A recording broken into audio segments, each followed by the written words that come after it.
அப்படிலாம் கஷ்டப்பட்டு எல்லாம் செஞ்சாங்க ஐயா. நம்ம யாரையும் படுத்த கூடாது. காது விட்டு சிறப்பா முடிஞ்சது. எல்லாம் அவங்க வீட்டுக்கு போயிட்டாங்க. நான் என்ன பண்ண தெரியுமா? நேரா வீட்டுல போய் ஒரு கட்டப்படி பேக் எடுத்தாந்து 5 தட்டு வச்சு அந்த பையில போட்டு கால் சொல்ற நகையை அதே டப்பாவை போட்டு என் மனைவி கூட்டு பையில போயிட்டு வயசான காலத்துல உங்க பொம்மா எங்கெல்லாம் போய் கடை வாங்கி எல்லாம் செஞ்சாங்க. அவங்க கஷ்டம் நமக்கு எல்லாத்துக்கு. இது எடுத்து போய் அவங்க கிட்டே கொடுத்துரு எங்க வாங்கினாங்க அவங்க கொடுத்துட்டோம் அப்படின்னு பத்து பேர் 100 ரூபாய் கொடுத்தாய்யா.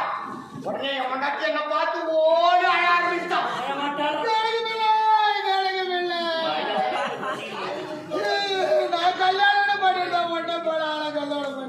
மிஸ் பண்ணிட்டியம்மா. இப்பதான் வாங்கி எடுத்துக்க எடுத்துக்கடா. ஏங்க தெய்வம் மட்டும் உங்க மாதிரி கனவு எனக்கு கிடைக்கலையா? அப்ப நான் தெரியலையா? நான் வாங்கி போடல. வாங்கி போட்டா